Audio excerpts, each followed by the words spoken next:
So really quickly, no financial relationships to disclose. I'm not smart enough to develop those.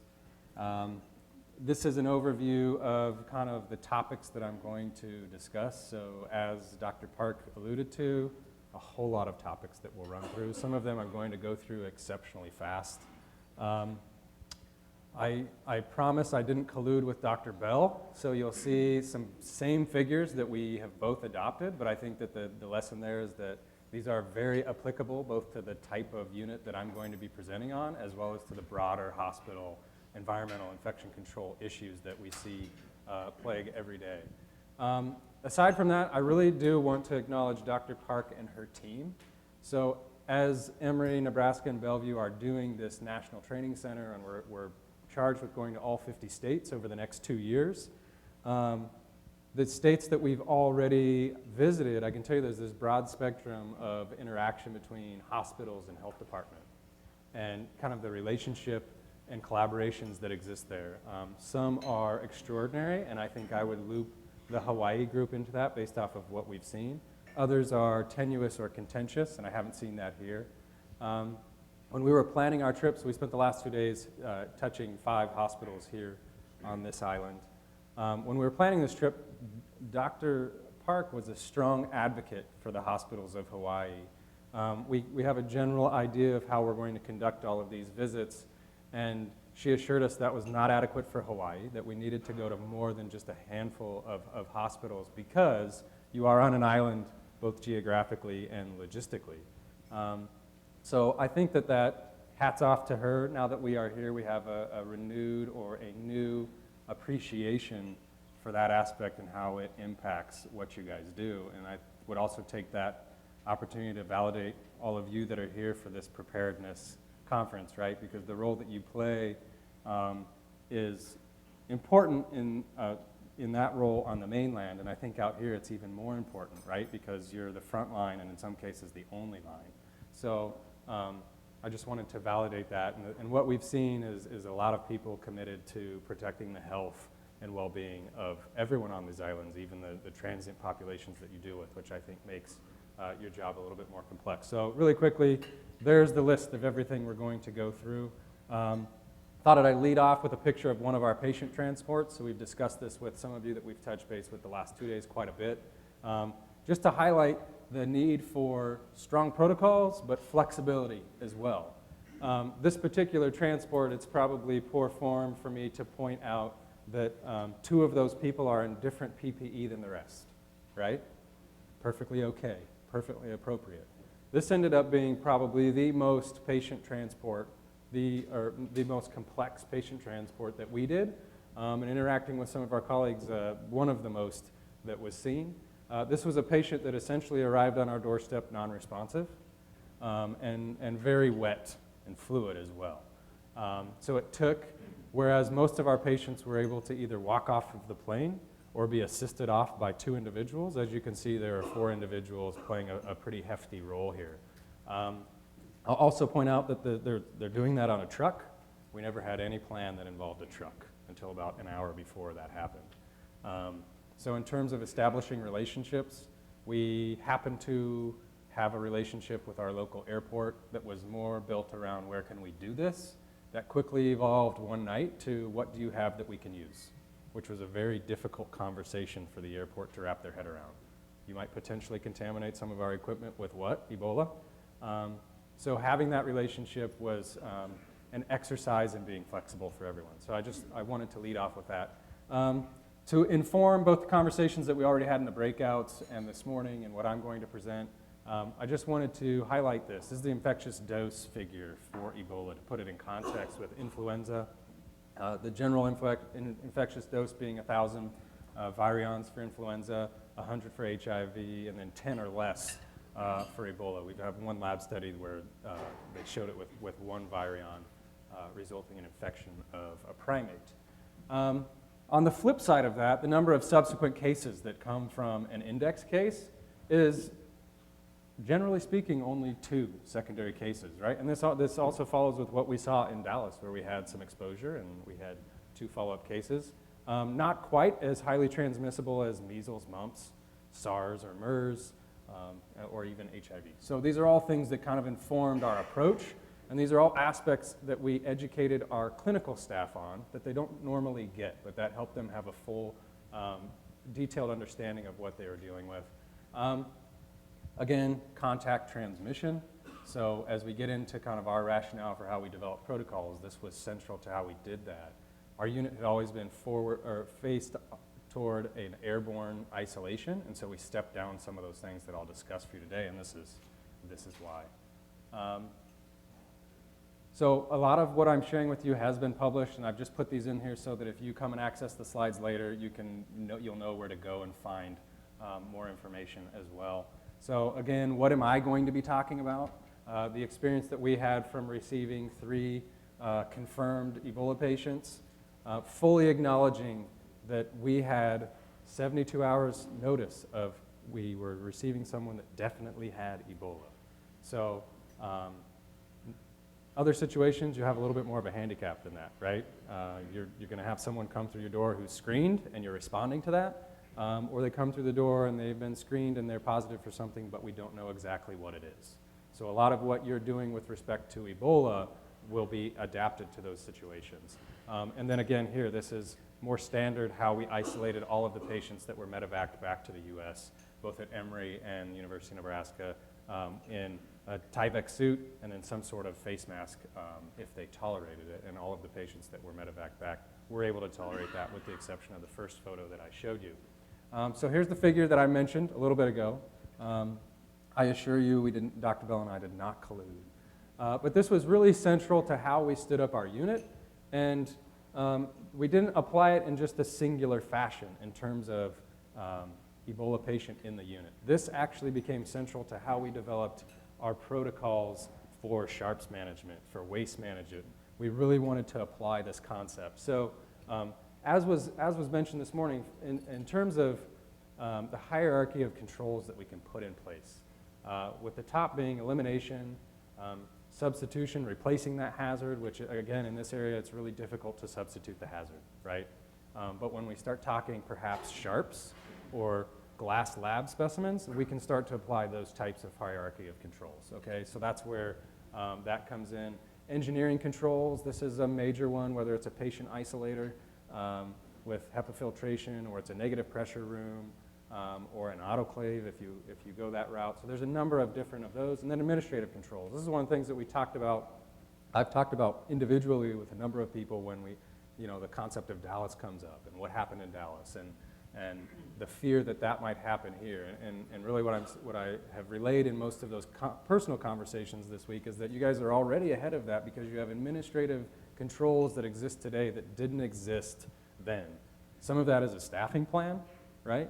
So we know that you would have an altered staffing plan. You wouldn't have all of the staff on that unit going in and out of that room like they do with other patients, because you would hopefully screen and identify and then activate some sort of plan. So you have administrative controls that distinguish that from that. And then lastly, PPE, right? So in healthcare, we frequently tend to go to PPE as the first line of defense. And I apologize, the people that came to my breakout, we covered this ad nauseum, right? So I apologize. But for instance, PAPRs. Nationally, after Dallas, we had the mayor and the governor of New York go on to a press conference and hold up a PAPR, saying this is the best that's out there, this is what all of our people are going to have. We had some nursing unions that went on TV and did the same thing. And what is unique about that particular conversation is that a PAPR is not evaluated or validated whatsoever for contact precautions. Right? So we have PAPRs on the market that are not fluid impermeable. We have PAPRs on the market that have holes in the front. We have this whole spectrum of PAPRs, and they're all perfectly valid to be used as a PAPR, which is for air filtration, which is what NIOSH certifies and validates them for. All of these are acceptable to use. It's just knowing and understanding how they're validated, what they're validated for, and knowing that what that means for you is you have to figure out the weaknesses for how you're applying it, and how you can buy down those weaknesses either through administrative controls or other engineering controls, so on and so forth, okay? I promised everyone that we talked with the last few days that I'd give an overview of our unit and Emory's unit, because we talked a lot about distinguished procedures and protocols. So really quickly, this is our unit. Here is the external-most door, so that means a little bit more to the people that were in my breakout. We talked about a roof leak, right, that happened outside of our unit and where that leak came. So this is the external doors where our patient comes through. This is our staff entrance and our staff exit. They're separate. We have this long linear corridor, and we placed our patients in this room. And our ideal situation is to place patients in the furthest two patient rooms if need be. And really this is to use this long corridor to our advantage, right, to buy down risk of contamination being strewn throughout the facility. To do this, we use this entire corridor as a warm zone, and then point sources of the pathogen being our hot zones. We ended up, after patient 1, moving a lab into the unit, and this is really to buy down turnaround time and some other issues we'll get into in a little bit more. So this also opened up into our warm corridor. We had a waste holding area. We'll cover how much waste we generated per patient, which was off the charts compared to other patients that we deal with.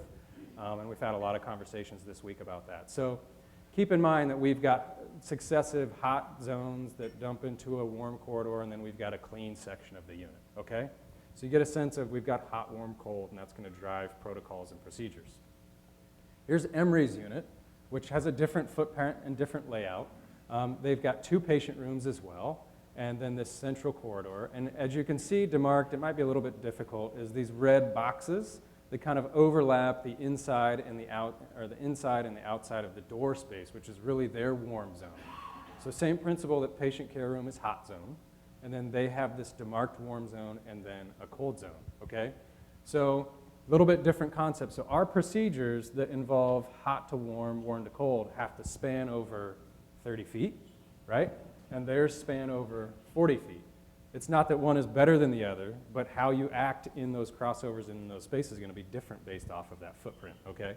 So hopefully that adds some context to all the conversations we had with the 5 hospitals on this island this week, and perhaps more as we go. So our unit for 10 years, what did we do for 10 years before we saw our first patient? Well, we did a lot of research. We did a lot of research, and we did a lot of research. Here's just a general overview of some of those. So we did decon studies evaluating gaseous chlorine dioxide and vaporized hydrogen peroxide. This is about 3 years worth of work evaluating those pathogens, both for room decon, complex equipment decon, ambulance decon. We get snow and cold weather, so we did studies in snow and cold weather to see how those agents would act there. We learned some hard lessons through that as well. Mathematical modeling of pathogen trajectory in our rooms. This helped inform our healthcare staff in terms of where to stand to minimize exposure. This was more relevant for an airborne illness, but we found out, I usually include the photo, and I didn't, so if we have a patient laying down and they cough, we get this nice plume, and then it goes directly down. So in that event, where's the safest place in the room? Where's the most hazardous place in the room? Our personnel know that. Coincidentally, for us, safest place is at the foot of the bed, based off of the engineering controls of air handling and how that's set up. Different for each patient room, depending on that.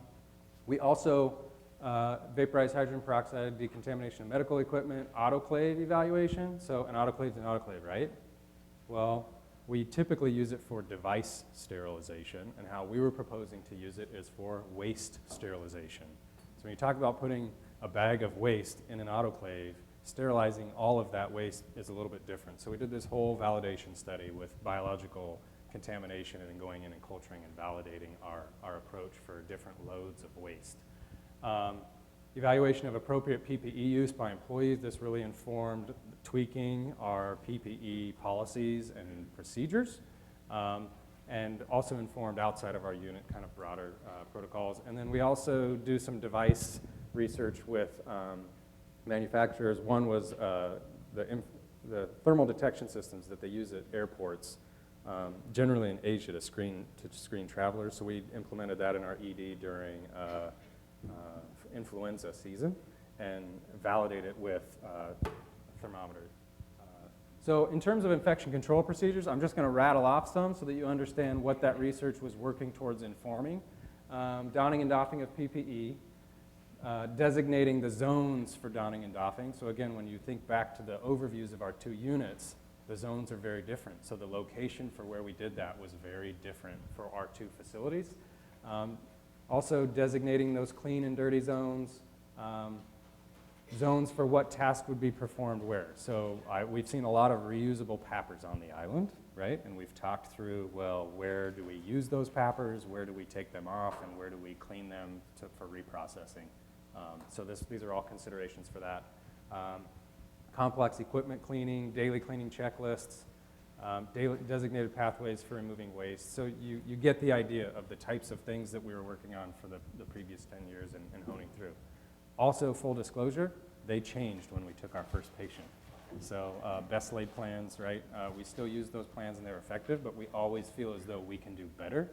And I think that's the challenge as interest in Ebola or emerging pathogens wanes, is to keep that we can do better approach to keep things moving forward. So again, this is just a study where we evaluated personal protective equipment technique, or I should say technique failure. Everyone that we evaluated in that particular study had some sort of a breakdown in protocol on how they used. And that was more focused on putting on the equipment, not in our high-level isolation unit, but airborne precautions in the hospital, putting on the equipment, going into the room and doing multiple tasks, and then coming out. And for everyone, we saw some sort of failure. So coming back to honing in on training. As I said, all of our protocols adapt and expand over time.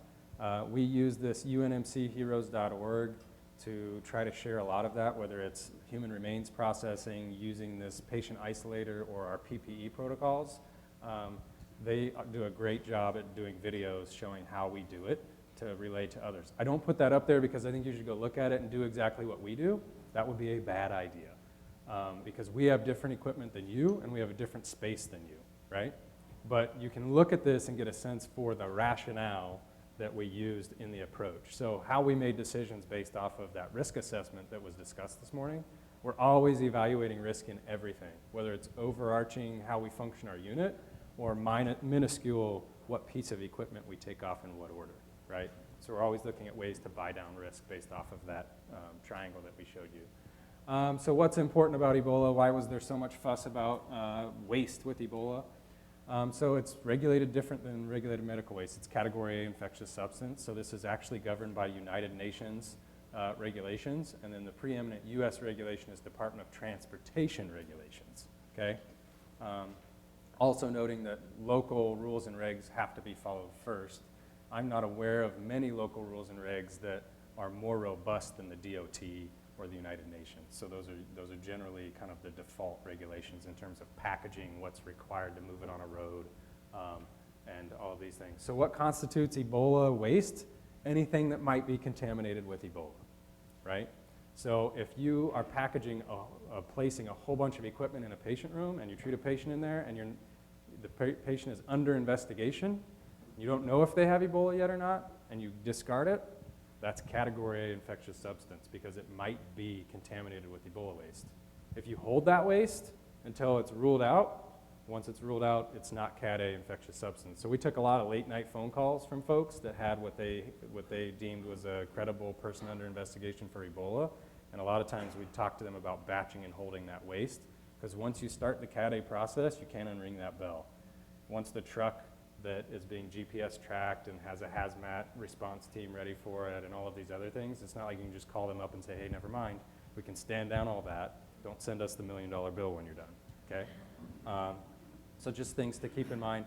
The exemptions from that include human remains, anything going for interment or cremation or medical research, laundry or medical equipment complying with OSHA bloodborne standard pathogens, and then anything that's going to be refurbished, okay? So if I have a portable x-ray machine that was used for care for Ebola and we need to send it out to get fixed, that doesn't have to fall under Cat A rules. If I'm sending it out to dispose of it, it does, okay? So those are just some distinctions. And at the bottom here, we've got the US DOT reg reference if you need to go find that. Very early on in taking our first patient, we realized, oh my goodness, waste is a huge issue. And at that point in time, there was disparate guidance out there from different organizations, whether it was waste handlers organization, CDC, DOT, about what you needed to do here. The good news is over time that was aligned. Although the category infectious substance with respect to clinical care is still an issue, And the federal partners have formed a work group to start working through that, although I am told that the work group has been put on pause because of the water contamination issues in Flint. All right, so in our patient care, what did we do with waste? Well, we had distinct waste streams. We had solid waste coming out of the patient care environment and solid waste being generated as we doffed our PPE out of that environment. Liquid waste, healthcare worker linens, and patient electronics. Yes, patient electronics. Every one of these patients came with not just one phone, but a phone, a laptop, photography equipment, you name it. And it was important enough not to leave it where it was. So these were all things that came with them, and we had to figure out what in the world do we do with this now. So those were all waste streams that we set up. So we talk about quantity of waste. Here are our raw numbers. So for the 3 patients that we saw, we generated anywhere from 100 containers of waste to 34. Event 3, that patient was with us for less than 2 days. Okay? But generally speaking, about 450 cubic feet to 150 cubic feet. Again, this is a little bit misleading because we had an autoclave. We had a vacuum autoclave. So what does that do? It shrinks it. And with our PPE doffs really big, and after it goes through a vacuum autoclave, it's pretty small. So you can probably quadruple those numbers, and that will be more reflective of what you see and what you can expect. Our colleagues at Emory have talked about a truck a day that was coming to pick up waste and haul it away. And then at weight and quantity, we hit anywhere from 1,000 to 2,000 pounds per patient. Okay. Side note, because I know that you don't have autoclaves to process waste, but for us to process all of this waste, about 4,000 or 5,000 pounds of waste from 3 Ebola patients, the final bill for that was $2,500. One of our counterparts that treated 1 patient and disposed of all of that waste as Cat A, $1 million. So there's a vast array, and I don't think those numbers would necessarily hold true for Hawaii. The complexity and what drove costs there was that on the continental U.S., there was only 1 location that would take it for incineration and 1 location that would take their ashes, and they were nowhere near each other. So the logistics in moving trucks from those sites to the point of origination was different, right? And we had state governments changing hazardous material regulations overnight to disallow that truck from passing through their state. So now you know why there's a work group working on this, right? Because it's a really complex but important issue. Liquid waste, we talked a lot about this in our visits this week. CDC guidance is that Ebola contaminated liquid waste can go down the sewer, and that any wastewater treatment center in the U.S. can handle it. That is absolutely 100% correct. It can. We implemented some disinfection, and Emory did as well, of liquid waste before it went down the sewer system. This was born more out of worker protection. We talked about plumes that come from a toilet, so we were really working around that when we implemented it. The first 24 hours of our first patient, guess who was at our door? Public Works, plumbers unions, and our facilities group, saying, what are you putting down the toilet? Okay? So that was kind of a lesson learned for us. We had done a poor job of engaging those partners. That wasn't something that we had thought through. Did we have better things to do the first 24 hours of that first patient? Absolutely. But was there immense value in having those conversations with them at that point? Yes, they needed to happen, and they hadn't happened. As soon as we explained that we were pre-treating, that put them at ease. They went on their way. Is that scientifically valid? No. There's not a disinfectant on the market that's been evaluated or marketed for disinfecting pathogens in X volume of patient stool. So we were all kind of adapting with what knowledge we had for that. But again, it seemed to put our partners at ease. Let's keep moving here. So again, I showed you the differences between our 2 units and how does this really work. So this is a slide that we developed in partnership with the CDC and some talks that we give specifically just on waste. And really what this allows us to show is implementation of a hot zone, a warm zone, and a cold zone. And they've got a line here delineating hot and cold, and that's really the line delineating contamination from no contamination. But in terms of waste processing, the process that would be implemented here to reach that final disposition as Cat A packaged compliant is the final receptacle is put in this clean area, right? And then you have primary packaging of waste in the patient room, passed out into secondary packaging, and then it's moved into the final packaging over the clean line, okay? Is this the way it has to be done? No, there's different iterations. There's groups that feel like it's more important to put it in the full packaging in the patient room. What does that drive downstream of that decision? Well, you have to clean the outside of that packaging. So at one point, our waste vendor, we went away from hard-sided plastic barrels to cardboard. So had we been doing that, when we made that switch to cardboard, we would have had to change our protocol, right? Because we're not going to bleach wipe the outside of a cardboard box. But these are all options, and this is just kind of that strategy to thinking through, at least in this space, zones of contamination to buy down risk, and then implementing protocols across those zones to further buy down and limit risk, okay? This has not been presented as an issue here, but in terms of once it's autoclaved and that autoclave has been validated, it can then be moved as regulated medical waste much more readily. Environmental patient discharge and environmental decontamination, so we're talking terminal room cleaning is what we're getting at here. And we had a few questions about this leading up to this, and then also environmental infection control. So again, I'm just linking all these papers so you can go see them. This was one of the studies we did over those 3 years looking at the gases, and this was looking at ductwork that spanned about 8 different floors of a university tower from we had a select agent rule-out lab, and its negative pressure air handling spanned 8 floors. Actually went through our medical library, that ductwork. And so we evaluated and validated how to decon with gas a span of contaminated ductwork. So just to put that in there, this is actually a picture from that. So you can see this nice creepy yellow haze behind us in the BSL-3 select agent rule-out lab. And this is what chlorine dioxide looks like. This is also one of the reasons we elected not to use it for terminal room cleaning for Ebola, was because there's an occupational exposure risk, right? And you can see that we're mitigating that with PPE here and some other things behind us. But so we evaluated all of these as kind of a tertiary clean, and I'll get into that in a little bit more detail. In terms of environmental disinfection, we use bleach wipes in the patient room and in our unit. Our partners at Emory used a quat. Both are quite effective. Just pick what you're going to use with and stick with it, right? And we had a good laugh in our section about not using those together and chlorine clouds and things. So this occurred at all times. Any downtime that our staff in this unit had, they had a bleach wipe or a quat wipe in their hand and they were cleaning.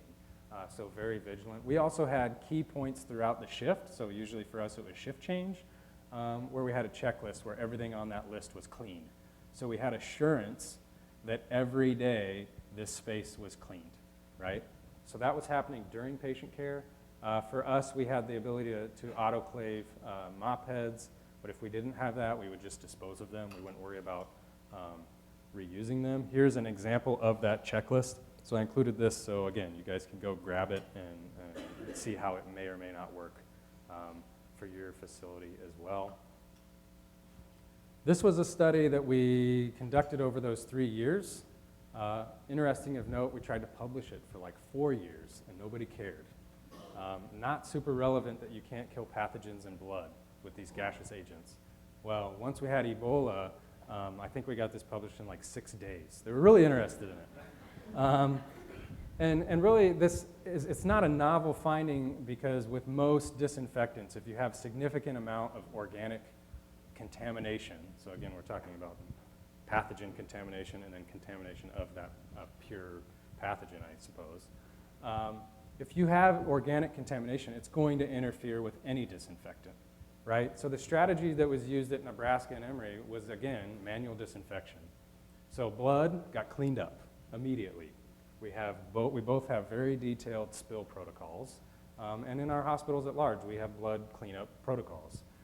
So this really becomes less of an issue when you realize that you're not going to deploy a push-button method, whether it's UVGI or vaporized hydrogen peroxide or chlorine dioxide against pathogens in blood, right? The blood's going to get cleaned up first.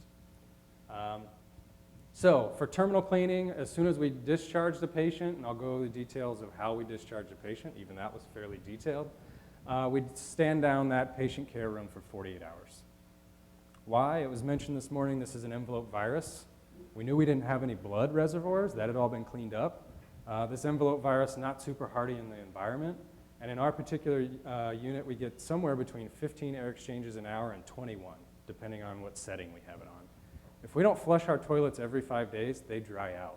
That's 1.8 gallons that sits there. Okay, so we know we're getting a lot of desiccation. So for us, that's an engineering control. We would use that to our advantage. So we stood it down for 48 hours. The other rationale here was our staff needed a break. Whether it was 2 days of intensive care trying to save a patient that came in non-responsive, or 21 days of care for an ill patient, they needed a break. So this gave them that break, and we knew that when they came back in, they'd be refreshed and ready to focus in on the task at hand, which was cleaning. We had a team of healthcare workers that came back in, not environmental services, and for us, this was born out of PPE competency. Our healthcare workers had 10 years of training with donning and doffing and knew how to function that equipment. We had not done that with our environmental services, so for us, the best decision was to use the people with that competency. So we came in with a team of 5 healthcare workers, and we also brought in infection prevention, 2 infection prevention providers, and their role was not to clean. Their role was to make sure everything got clean, to validate the methods that were used to clean. It was not uncommon for them to say, stop, go back to what you just cleaned, do it again. You missed the corner, or whatever. That's why they're there. Huge asset in this. For us, after that, we took in UVGI. Why did we do UVGI? We know it has limitations. Wherever there's a shadow from a UVGI generator, you're not getting any kill, right? Coincidentally, we were getting ready to do another study evaluating UVGI because we really wanted to clearly state in a clinical space what are the areas that don't get cleaned by UVGI. That's why we did. That's what we were getting ready to do that study. So we had 4 UVGI generators that had been donated to us by a manufacturer. And in lieu of the occupational exposure hazards and the limited efficacy against pathogens in blood, we thought, hey, we've got 4 of these units. We put them all in the same space. Probably not going to have a lot of shadows. So we went ahead and did that. We later went back and did a mapping, so an exposure mapping of the entire room. We get great exposure. About the only place we wouldn't get exposure is if you had a chair up against the wall. Directly behind there is pretty much where we weren't getting it. We're right now, I've got a grad student who's been emailing me all week. She's doing a study. There's a company that just developed a UVGI reflective paint, which is fairly novel. UV, why it's a good disinfectant is it doesn't reflect, it penetrates. So someone's come up with a paint that reflects it, and we're evaluating that now. We'll see how that goes. And then after that, others at that point, Emory, for example, used VHP as that tertiary clean, and then we would come in and do another 48-hour stand down. So why? In case there was any error in these first 3 steps and there was still that one infectious dose, we wanted to let our environmental engineering controls help us out a little bit more, right? And let that further desiccate the environment. So is this overkill? Absolutely. But we really feel like that's why we built our unit, is so that we could honestly turn around and tell our community that there's no risk coming out of this unit for you. So other considerations for you, personnel. Who's going to do the terminal room clean for you? So in New York, for instance, they have a contractor. They have unions to navigate. Their environmental services were not at a level that they could go in and do this, but there was a contractor available in New York that could do this. So they hired a contractor. There's a number of facilities in New York that I toured where that's the route that they're going, and that really is to navigate their employee situation and who's available that can do it. Location, medical devices. So how are you going to address medical devices? We talked about this in the breakout a little bit. You have ventilators, dialysis, portable x-ray machines, a whole host of things. We found early on that most medical device manufacturers also make a sleeve to buy down the risk of contamination. So this helped us, especially for our portable x-ray, which we take into the room. It was getting cleaned 3 times by bleach every time we pulled it out of the room. So before long, it was going to quit working on us. We found out that there was a sleeve system that manufacturer made for that particular device and we use that, and that helped us reduce, one, the potential for any contamination on the device. Once we took off those sleeves, we had pretty solid assurance that any contamination went with the sleeve. This was also something that wasn't coming into contact with the patient. And then that helped us reduce our burden of cleaning from 3 cleans down to 1, okay? So again, it's looking at that triangle and implementing different levels of controls. And then also consider time out of service. We had the ability to take this unit down for a week. That's how long that protocol took to turn over. Not everybody has that ability. So condensing it, implementing a different protocol is adequate and appropriate in other situations. For decontamination, this is ambulance decontamination. We had a team of 2. We got a lot of questions about why drape an ambulance, right? Well, that was really born out of more the cleaning than risk to anyone, because there's all of those compartments in an ambulance, right? How are you going to get them all clean? It's going to take forever. I see the ambulance guys are like, yep. So both Emory and us adopted this draping system. We essentially do the same thing. We use different materials. They have a construction material that they've worked through. Emory has a much more highly trained EMS staff than we do. They have a dedicated staff that supports their CDC counterparts that might need to use their unit.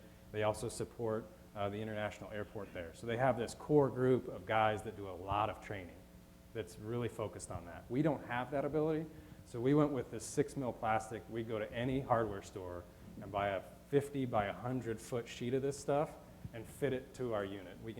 And now we have it to where we can drape it in about an hour.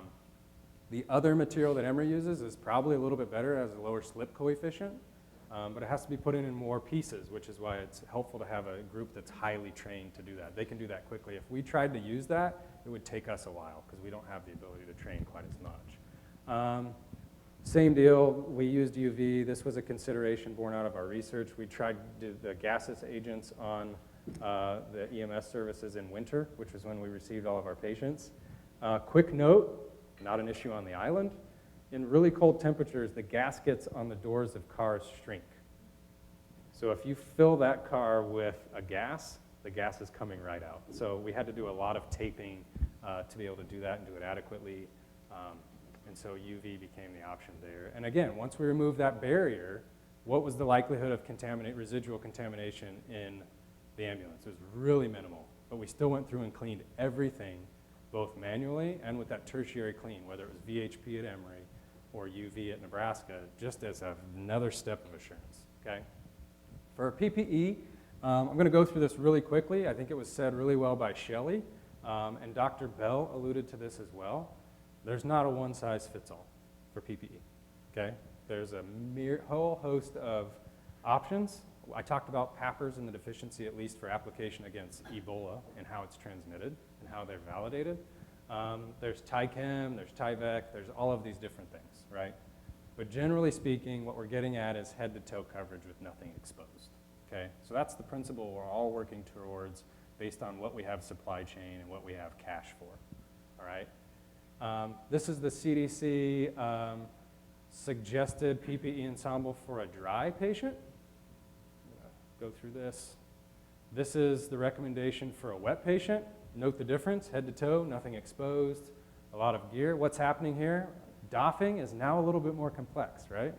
We went from having about 3 items to doff to, gosh, we're probably pushing 12 or 15. So competency becomes very important in taking that off. Sorry, I skipped through that. So here's the PPE at Nebraska and Emory, just so that you get an idea of what's worked, okay? We had always been an airborne-focused, PAPR-only unit. 30 days before we took our first patient, we introduced an alternate level of PPE. It was developed by infection control, emergency management, myself, our leadership team. After we developed it, we felt like we had a really solid protocol and rationale. We handed it over to the nurses that were going to be responsible to do this, and they looked at it and told us what was horrible and what wasn't going to work and what we were going to fix, okay? So we've been to a lot of your facilities. Some of you are at different stages of planning where you have a core group developing things, and others have already been through 4 or 5 full-scale exercises, okay? That's a key step to making sure you've got good protocols, is putting it in the hands of the people that are going to do it and having them tell you how they're broke, but how you can fix it. We do that with everything. Shelly's smiling over there because just last week we had our PAPRs out and our nurses were going through things that we feel like we can still do better, okay? But again, these are two PAPR models, different PAPR models, so they drive different ensembles with other things. This is a non-PAPR model, so what does it require? Fit test, right? We also have to have records that everyone has been fit tested, and people have to know what size they're fit tested to so they use the right one. So different considerations for different things. Discharge process, I told you that I was going to include this for you.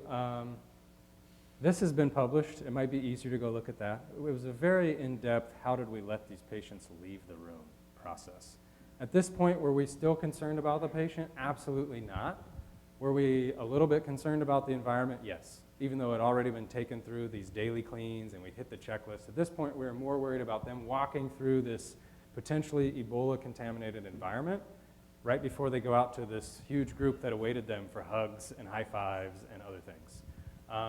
So we implemented both a cleaning protocol. So I told you we had this long linear corridor. We cleaned that before they came out. They came out, they showered, they put on fresh clothing. Then we cleaned the corridor again. They went down that corridor the second time to the second shower, where both showers were CHG showers. And then once they took that last shower in the clean zone, they had clothes waiting for them. And maybe a barber and maybe some other things. They needed a lot at that point. They'd been so isolated. So there's a lot of information here. CHG generally is not considered to be virucidal. There is one study out there about if you prolong the exposure time or contact time of CHG, it does have virucidal properties, but we're not talking 100%. So again, is this completely science-based? No. Did we know that we were buying down some risk with it? Yes. So we made the decision based off of that, okay? Might be different at your facility. Management of the deceased patient. Know your state and local regulations. We've had a lot of talk about that. It sounds like it's been developed, but maybe still in development in terms of identifying who the specific partners are for the state of Hawaii and the various islands. Can Ebola be transmitted post-mortem? Absolutely. This is considered one of the highest risks, right? So the patients that have succumbed to the virus are generally very fluid, and their viral titers are usually off the charts at this point. So that, again, that fluid contact has a significant amount of risk associated with it. And a lot of the micro outbreaks that we saw in West Africa were actually traced back to handling of deceased loved ones based off of local customs and rituals. So this is important. CDC guidance: do not wash or clean the body, embalm the body, perform autopsy, or remove inserted medical equipment, okay? This is different from how we do it for other things. So just keep that in mind. Cremate when possible. I'll just say pretty much what we've said all week, that unfortunately this was one of the first protocols we wrote for our unit. The intent of our unit was that we're going to put people here that it's high likelihood they're going to succumb to their disease, but it's also a very communicable disease, okay? So unfortunately, this was one of the first protocols we developed. We were very glad that we had that protocol and that we had exercised it as much as we had over the 10 years. All of our staff knew exactly what the protocol was. And our MOU with our crematory, had we not had that, I'm not sure we would have been able to find a crematory the week of when we needed it. On the flip side, when we called them, they knew exactly what we were proposing to do. They had been preparing for it for 10 years. They didn't hesitate. What did they ask for in terms of assurance? One of our staff members accompanied the patient all the way to final cremation. And that was more from an infection control standpoint, assurance for that mortuary. They had a lot of insurance in our capability to provide that because we'd been telling them that we would do it and that we could do it for 10 years. If we'd have been telling them that for 48 hours, what's that worth, right? So just thinking through that as those people get identified and you start to have those conversations. They also knew when we called and made that ask that what they would be dealing with was a completely contained and packaged human remains. For us, they were not going to have a role in packaging those remains. So by the time they got to them, it could be handled with no PPE, okay? Very different based on your jurisdiction. There are jurisdictions out there with medical examiners, offices that have such a robust capability that they have their own PPE that they show up with and their own protocols, and they come all the way into the patient room and take care of everything. Okay, so just working through how that works in your jurisdiction, incredibly important. As Shelley said, we handled visitation of the patient through a video link for obvious reasons. This also was used for last rites. We made counseling services available to the family and also to staff. And we actually went so far as to have a service just for the staff. Although this was less than 48 hours, it had a major impact on our staff. This is very heightened. They put a lot into this situation. So our big recommendation there is a pre-existing MOU with a facility. We also had cremation orders pre-drafted by public health. So depending on your jurisdiction, who has the public health powers to do that, it's good to know who they are and to have those conversations with them beforehand in case they're needed. So this is just getting back to the viral loads at different days from symptom onsets. You can see if a patient were to expire on day 5 through day 10, what type of viral loads we're looking at having. They're pretty off the charts. Transport, I'm going to go through this really quickly because it sounds as though there's been a lot of planning on this here, and so my main recommendation for you all in the state of Hawaii is to close the loop on that. It's important to know exactly what the EMS provider is expecting of you and what you can expect of them, and then there's going to be some overlay that you've got to work out. Like, where's an ambulance going to be deconned? Is it in your ambulance bay? What type of impact is that going to have on the other ambulances that come in after that, and some things on that. And we'll get into that. So this is actually transport of remains. That was coordinated with the family, the funeral home, the state police, the city police, state public health, local public health, emergency management, our hospital, and the ME's office. Why law enforcement? Why emergency management? Well, let me see. We'll come back to this. Essentially because this is a vehicle transport. So if we were to have an auto accident, we wanted law enforcement right there and for them to know what was going on and for them to know what to do. That poor police officer who got that call this morning saying, hey, guess what? You get to go accompany this transport. But it was helpful for everyone. So I've heard that you guys, the state of Hawaii has already published BioSeal, or at least a coalition. So that's definitely a high-level containment human remains packaging system. That's essentially what we used, and we did publish a paper on this that ad nauseum talks about how we moved remains from hot zone to warm zone to cold zone. Shelley had a nice picture of it where we used a slider board. So remains were packaged in BioSeal in the patient room.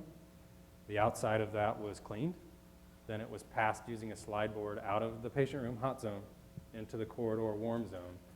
And as it was passed, they were passed into a secondary bag. Okay? And that was moved to the warm zone, cold zone line, and the same thing happened again. So we had first layer was BioSeal, and then the subsequent layers were like an 18 mil human remains bag. Okay? So again, we had practiced that a lot, and so our staff were pretty confident. Probably a lesson learned there is we pulled our staff from a diverse units, right? As a result of what units they came from, some staff were more used to being in that type of setting with a deceased patient than others, okay? So thinking through who it is that you're selecting and what their level of comfort or experience might be with that is also something to think about. This is back to that UNMC Heroes where Beth Beam, who is an RN PhD with our group, has put together a video of how that functions. So I already went over this. So again, this is just so that you can kind of see it. Patient room, primary packaging into a second package. We had to move down the corridor to go into a third. And actually when we came out of the external door, at our facility there's like a canvas shroud that's used just more for privacy. That's what we went into when we came out of the unit as well. So things to think about in terms of modesty cover, who that team is going to be that both packages or transports. Who is that? It's different for each jurisdiction, right? What is it for yours? How much are the hospital staff going to be involved, ME, mortuary, so these are things to just work through. Site and route of entry, security, chain of custody, and then emergency kits. So we had a spill kit that accompanied the patient remains, and we also had that staff member. That staff member had this huge go bag that basically had a few sets of PPE. So again, we're thinking through the worst case scenarios there. This is what the transport actually looked like. It was a fairly nondescript van that this is what they normally came to retrieve patient remains to take them, that group. So we went into there, and then our police escort. So again, there's the references for you. In terms of patient transport, so patient receiving, again, really high level coordination, EMS, US State Department, State Patrol, Omaha Police, this is our local police, FBI, State Public Health, Local Public Health, County Emergency Management, and Airport Authority or military base, okay? Sounds like you guys have already done some of this here, so that's amazing. Why FBI? Risk assessment. So we've talked a lot about risk assessment. This was a much higher level risk assessment. There was one transport on continental US of a confirmed Ebola patient where they actually asked the EMS providers to use body armor underneath their infectious disease PPE because there was deemed a credible threat on that transport, okay? So there's all these crazy actors out there, right? And these are the people that know about that. All of the subsequent transports after that, FBI was at the table, did their risk evaluation, and that was not a consideration. But it was really nice to have them sit there and tell us if there needed to be a consideration or not. Why state police? Well, we moved across jurisdictions. And so in our jurisdiction, public health powers reside at the most local entity. And so state police gave us some sort of attachment with a state authority so that they could coordinate with both state public health and the governor's office in case we needed it. Why county emergency management? Same consideration. Anything can happen in a car, right? So anecdote from one of the transports that happened in the continental US, there was a press vehicle that tried to break into the convoy. So we're talking ambulance, follow vehicle, law enforcement. Press wanted a picture of that patient in the ambulance so bad they tried to cut in front of the law enforcement, right? So were we glad that we had law enforcement escort? Absolutely. Was there a potential for an automobile accident? Absolutely. Is it best if emergency management knows what's going on? Absolutely. The other thing for us, this was Nebraska, and again, thank you, Dr. Park, for bringing me here. I left 12 inches of snow to come here, which is really hard, let me tell you. But cleanest roads I've ever been on. We had, first transport was done in the rain at night, second was done during an ice storm, and third was in a snowstorm, okay? Cleanest roads ever, because we gave them our transport route, and they'd been working on it for 10 hours before we got on it, okay? Very important consideration for us. And then, as I alluded to at the opening, that airport authority, and the guidance just came out from CDC on patient transfer, ambulance decon, air-to-ground handoff. All of this just came out, so there's new guidance. It's very SOP focused. But I cannot say enough about the importance of the airport relationships that we had established. That's not to say when we called them to let them know what we wanted to do on their property, they didn't pause for a minute to say, wait, you really want to do this? But we had a plan that had already been written, and at least tabletop, if not full-scaled, that we could go to and everybody knew exactly where and what we were proposing to do. The only things that we really probably worked out last minute were chain of command for law enforcement, because we had multiple law enforcement agencies on base or on airport and so on and so forth. Here's the Phoenix Air airplane. Somebody called this the magic gray plane this week that will come and pick up your patients if you need it. We've talked about how isolated you are and the potential that weather could impede that or other factors. But this is the Phoenix aircraft, and this is the isolation unit that they deploy inside of it. This is really why they were the only group in the world that could do this. They were the only group that had designed and developed an isolation system that had been validated that could work in an aircraft, okay? So that's what we were going into or placing patients in. A little bit different PPE rationale pre-hospital than in-hospital. This was born out of lessons learned. Our first patient transport, we went with what we thought was scientifically called for, which was N95 and head-to-toe covering. What happened in that scenario? They got really hot, they started sweating like crazy, and what happened as soon as they did that? Before we even had the patient, I saw them adjusting their mask and their goggles, wiping their sweat. So clearly for us, going to a more comfortable PPE ensemble was incredibly important in that. Once we went to this, it was like having personal air conditioning, which wasn't the greatest when you stepped out of the ambulance into 5-degree weather. It was kind of like you woke up really quickly. But they felt very safe and secure, and we got rid of that discomfort issue and the potential failures in PPE from our use and discomfort in it. So I already showed you this patient handoff, and here it is again at the hospital, how patients were packaged. Our other option for patient isolation, I've seen this here on the island, pictures of it that you guys have this as well. We had always planned to use this. When it came down to it, we decided to go this route if we could. Again, it's less complex. Patients had to be able to tolerate it, but we still had great access to the patient if we needed it. Once they're in here, whatever happens kind of happens, unless we knew it might happen. So you have to put any medical equipment in there or have a really good idea of how you're going to get it in without breaking your field of isolation. So these are just considerations that we learned. This was always our go-to. When it came down to it, we ended up doing something that was more simple. Okay. Follow vehicle, I alluded to that. We actually had the medical director for the EMS service follow this ambulance everywhere. That was so that the medic in the back of that ambulance didn't have to make any decisions on their own. We had them in radio contact. If anything happened, they could call their medical director and get the decision made by them. So that was important for us. We also had a massive response kit in there, spill kit, more PPE, more staff that we could put in there if we needed to. Basically, this was our contingency. The other thing that's not widely disseminated, we had a second ambulance prepped and positioned in case this thing broke down. Funny note, our EMS service gave us the nicest squad they had for our first transport.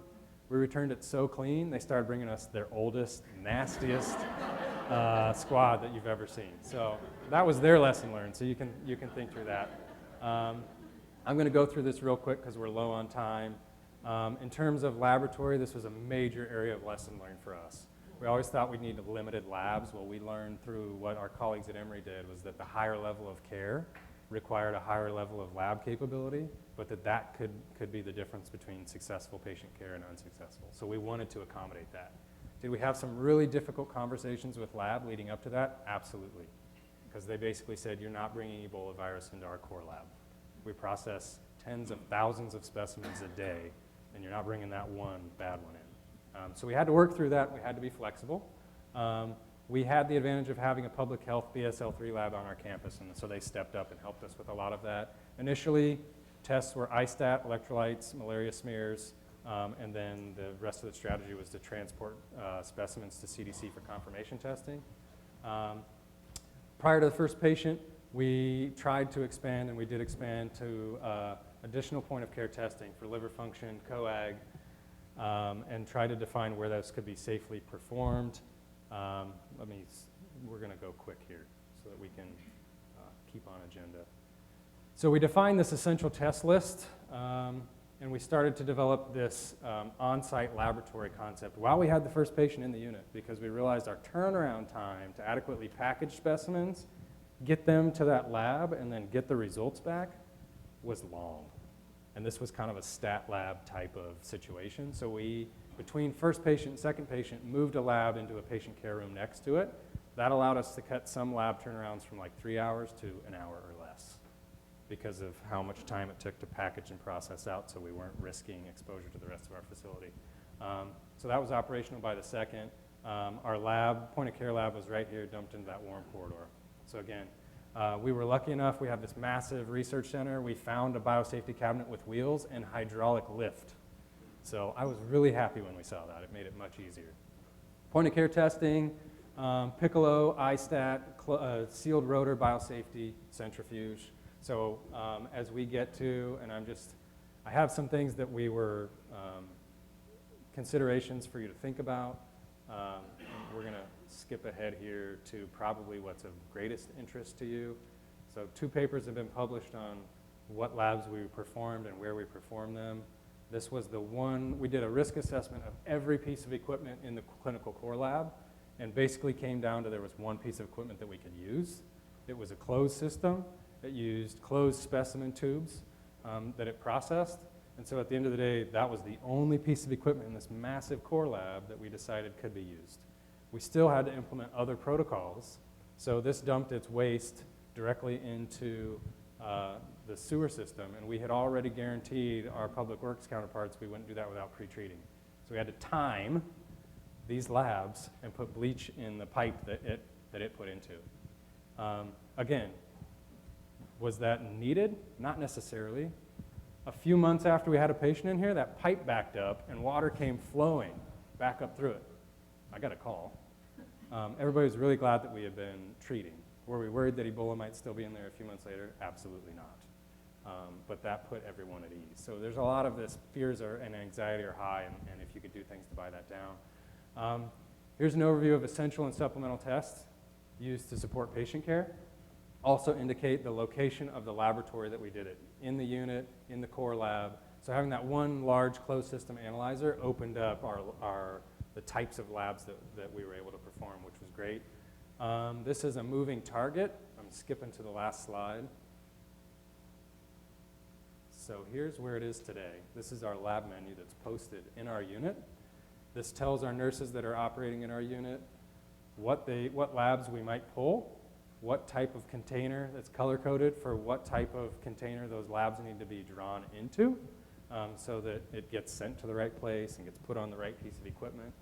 And whether or not it requires centrifugation. Because again, we put a closed sealed rotor centrifuge in our unit so that would expand our lab test capability because we could do that safely in this isolation area before it went out, okay?